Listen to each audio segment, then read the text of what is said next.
Hola, ¿qué tal? Bienvenidos al último vídeo en el que analizaremos la filmografía del director holandés Paul Verhoeven. Último vídeo hasta que estrenen su película Benedetta, que al parecer pues se va a proyectar en Cannes y luego pues hasta que venga aquí pasará un tiempo. A mí me toca un poco los huevos, puto COVID, pero es lo que hay. Pero vayamos directamente a la recopilación y al análisis de este director y de su última etapa. Su etapa europea. Que él ha llamado así su etapa europea porque si bien sus dos primeras películas son fundamentalmente holandeses, aunque sí que tienen producciones de otros países, sus dos últimas, tanto él como Benedetta, son francesas. Por eso la ha llamado así, europea, no por otra cosa, la verdad. Y si por algo se caracteriza esta etapa es por la intención de Paul Verhoeven por innovar, por hacer cosas fuera de lo establecido. En sus propias palabras, hacer cosas que no había hecho antes. 6 años después de The Hollow Man, en el 2006 saca su primera película en esta etapa, The Black Book, El Libro Negro, vuelta de Verhoeven a la Segunda Guerra Mundial y al mundo del espionaje, tal y como hizo con Eric, el oficial de la reina, casi 30 años atrás. The Black Book es un thriller bélico sobre la lealtad, en el que los amigos y enemigos surgen de repente, y con algún que otro recadito al revanchismo holandés. Una película decente que sin embargo no logra escapar de esta apariencia de telefilm que prácticamente todas las películas históricas de los últimos años suelen tener. Sin embargo, para Paul Verhoeven fue una película muy instructiva, sobre todo el trabajo que realizó con la actriz principal, Karis Van Houten, del que sacaría un gran aprendizaje. Año 2012, Tricked. Un mediometraje experimental con la particularidad de que se iba escribiendo por los propios mecenas que la producían mientras ésta se iba grabando. Una pequeña producción comparándola con las grandes obras que Verhoeven había hecho en Hollywood o en Holanda y que sin embargo otorgó al director la oportunidad de experimentar algo que de otra forma no hubiese podido hacer. Está presentada junto a un pequeño documental en el que se puede ver el modo trabajo de Verhoeven, el cual es bastante instructivo, la verdad, y también en ella se pueden apreciar una vuelta a la austeridad más europea en cuanto a producción y a intención, contando un drama familiar sin que falten los toques verhoevenianos. Tal y como yo lo veo, Tricked fue la antesala de la gran obra que Paul Verhoeven haría años después. Año 2016. Él, la película que analizaremos hoy. Como casi todas las películas de Paul Verhoeven y casi todas las películas en general, Él está basada en un libro francés llamado O, de Philippe Dillon, que fue publicado en 2012. Al principio, Paul quería rodarla en Estados Unidos, pero afortunadamente, tal y como él cuenta, nadie estaba interesado en protagonizar tal proyecto, pues se trataba de una historia muy arriesgada y que traería gran polémica. La corriente americana pensaba que la película debía tratarse como una historia de venganza. And I think that kind of lack of revenge and that, let's say, even a certain identification of the main character with the rapist, and at least stretching out her hand towards him, was probably the reason that they didn't want to do it. I think that's because it's so against the grain of making of the thematic material that American movies use. Pero en toda esta búsqueda surgió una persona en París que sí mostraba mucho interés por querer realizarla, la actriz Isabelle Huppert, la que sería la protagonista de la película, pieza clave para el proyecto y prácticamente su madrina y casi directora. Porque ella y su personaje son la película. Y según he leído en algunos artículos de críticos, el trabajo de Huppert fue un caso de interpretación con sello autoral propio. ¿Por qué digo esto? Porque ella misma se dirigía. Puse mi confianza en cualquier cosa que ella hiciese, incluso si rompía o cambiaba el guión. Ella haría todo eso. Ella haría cosas de otras escenas o continuaría con las escenas habiendo estas terminado. Y la dejé que hiciese todo esto porque estaba muy metida en el personaje. Tenía más confianza en su habilidad para interpretar y expresar que en mi supervisión directiva. Estaba tan impresionado con lo que estaba haciendo que a veces se me olvidaba cortar la grabación. Verhoeven puso una confianza ciega en la actriz Isabelle Huppert, otorgándola libre albedrío para que interpretase su personaje de la forma que quisiese. Hay muchos ejemplos en que los directores realizan ciertos, llamémoslos ejercicios, para generar en los actores una actuación concreta. Hay casos en los que no daban el guión a los actores hasta el último momento, o que cambiaban algunas cosas, o en los que directamente no les explicaban qué iba a pasar en la secuencia o qué tenían que hacer. buscando una sorpresa o una reacción más natural, más humana en ellos. En este caso, lo que había era una complicidad increíble, llegando al punto en el que Isabelle Huppert llevaba a intuir cómo hacer su interpretación en base a cómo Verhoeven iba construyendo las secuencias. We never said things verbally, you know, of course, but there is different ways to communicate between a director and an actress. You know, I mean, cinema is a language in itself, and it's certainly more powerful than, you know, going verbally. So we did I think there was a direction, but that it was all about the mise en scène and the camera movements and cameras, you know, frames and all that.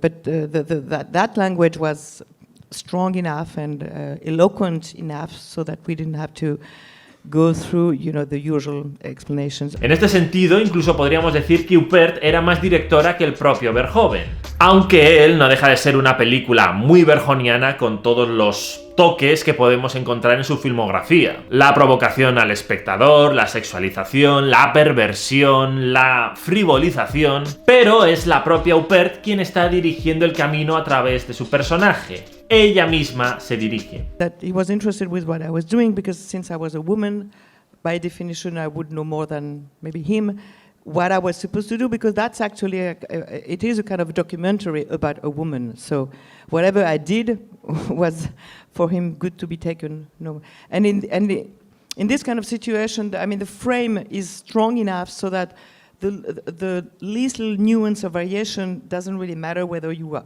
do it lighter or less light or whatever. It doesn't really affect the general performance. So that's why he didn't have really to direct me.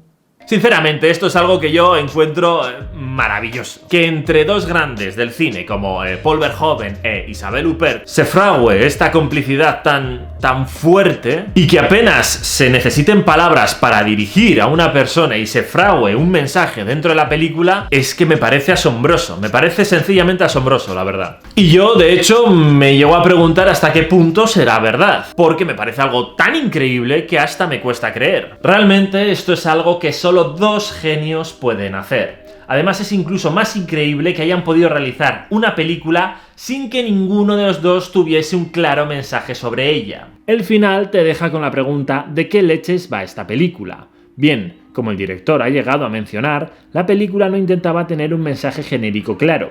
Era simplemente la historia y las acciones tomadas por una mujer basándose en la situación en la que se encontraba. Se esperaba por parte del espectador que la historia se madurara para sacar una conclusión. Y ya que estoy aquí, pues os voy a dar la mía. ¿De qué va él? Respuesta corta: poder. Respuesta larga: ahora lo vamos a ver.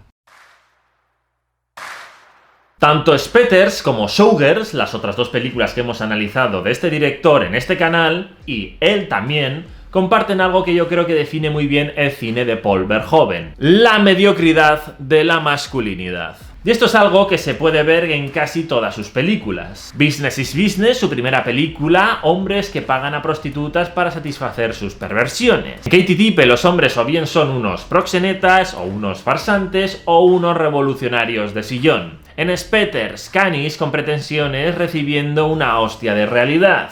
En El cuarto hombre, un escritor con crisis sexual derrumbándose en su propia paranoia.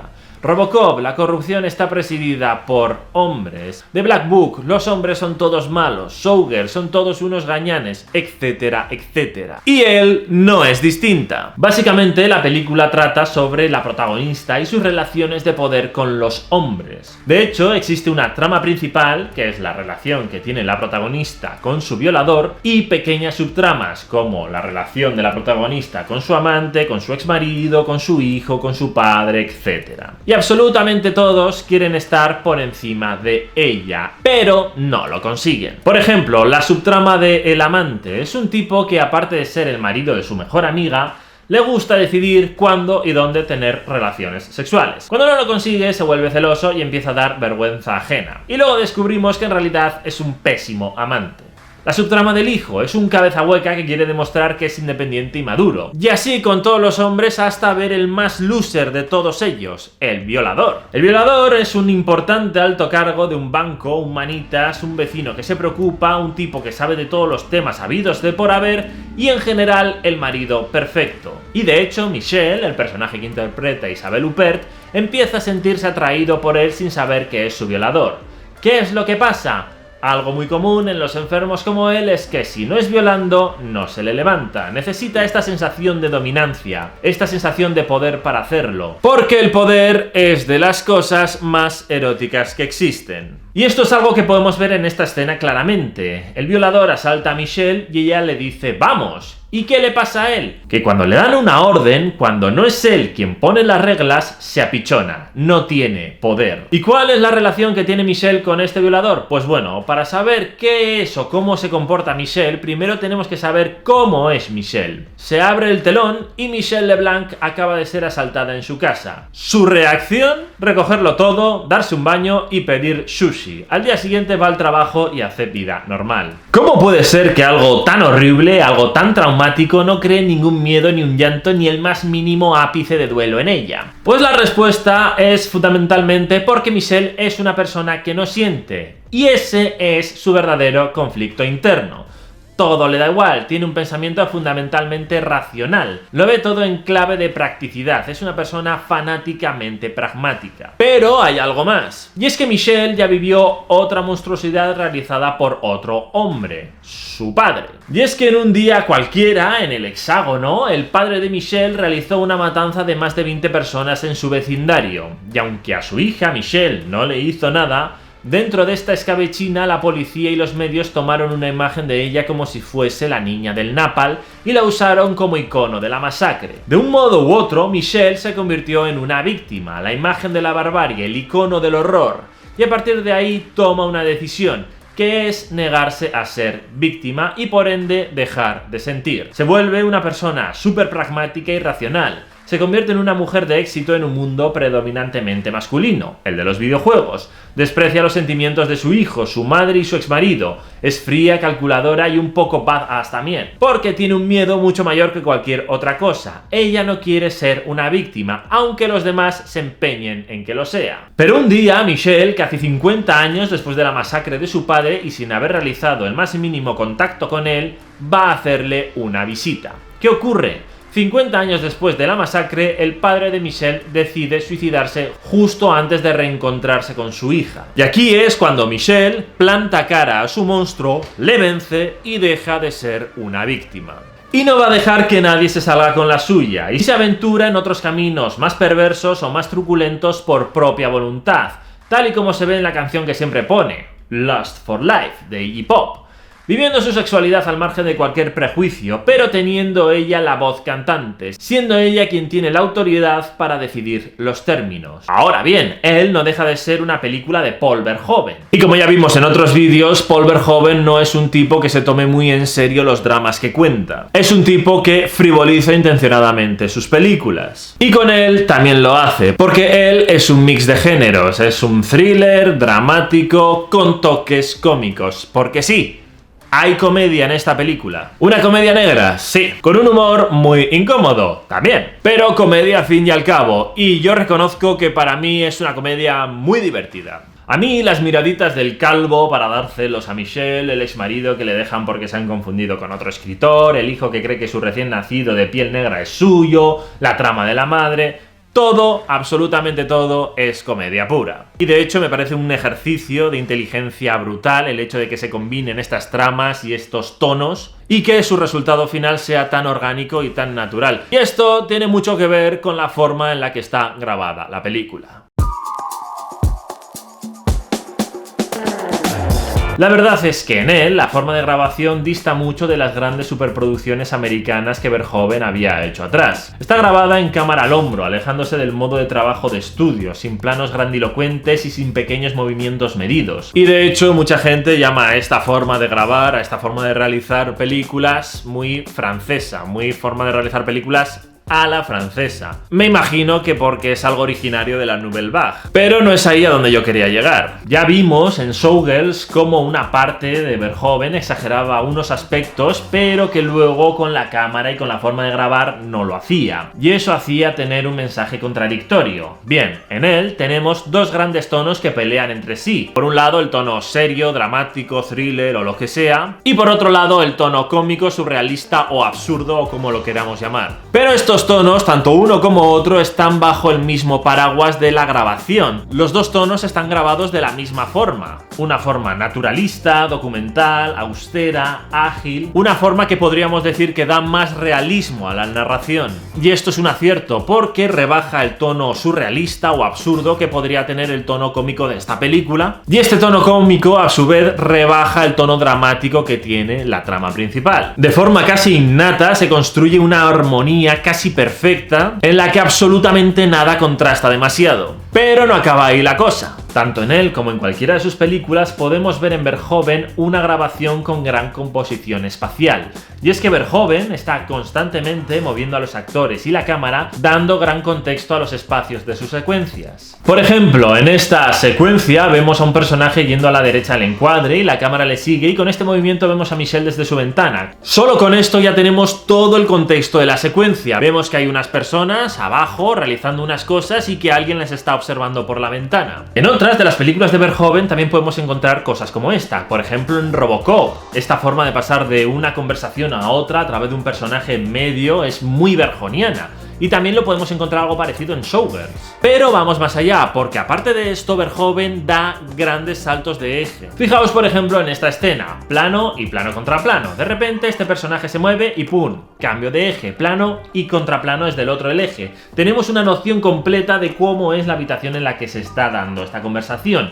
Y esto lo hace constantemente, aparte de para generar una cierta brusquedad, dan un gran contexto espacial a los lugares. Esta escena, por ejemplo, trata sobre una confesión y en el que también existe pues un poco de enfrentamiento, vamos a decir. Verhoeven busca el momento clave para hacer que la actriz se mueva y así hacer un salto de eje, justificado por el contexto del diálogo, pero introducido de forma muy orgánica, es decir, no hay un salto directamente de eje, es la actriz la que directamente se mueve dentro de la secuencia.